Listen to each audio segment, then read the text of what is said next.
จะสะอ่อนเขานะถ้าขาเขาคัดใจให้ทอมเบิ่งหลงในเดฮอดรับมันจะสามเขาให้ไข่ข้ามเขาสังหารเขาไข่ข้ามเขาทั้ง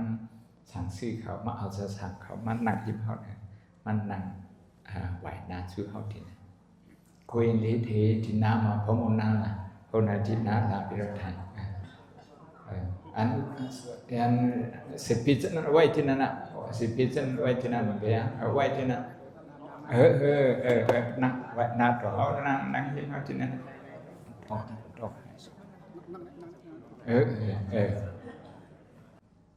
ฮิตยาสิบุตรมันจะได้คิดกันเนี่ยสอนมันจะอันนั้นเขาสอนมันเขาหลับนี่อันเก็บมันเลยก็เบอร์เช่นนั้นอันเป็นพวกในศาสนาผู้นายศาสนานะพี่น้องศาสนาเขา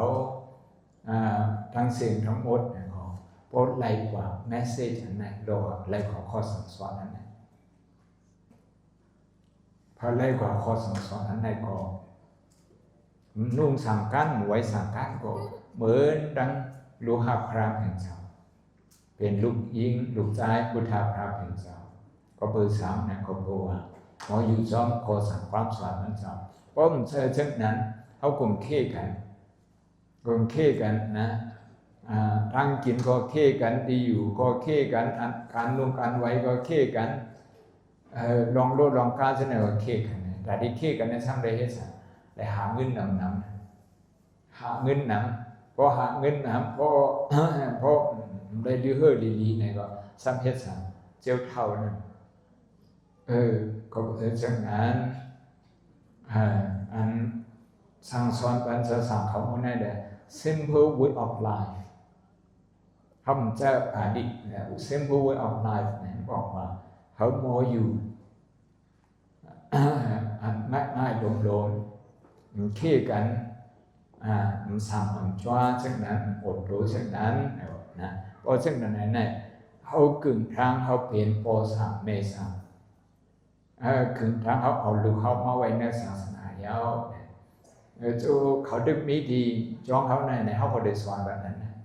ได้สอนแบบนั้นเขาเลยอยู่ดีกินวันกันเย็นซื่อสัตย์อายุยืนยาวน่าเจียมจะสั่งเขาหอมมือแล้วชีได้แล้วชีจะสั่งเขาคูปาเจียมพอเจียมเมย์จะเห็นพอเท้าเมย์เท้าเจียมผู้เจียมไอเจียมพอสั่งเมย์สั่งเจียม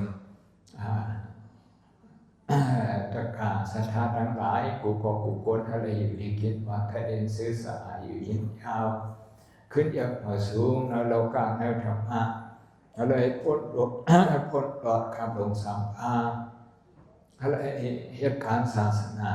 ในตูนอกตูในเฮินนอกเฮินในนอกความกูเจ้ากูป้ากูคนสักคำโดยทาง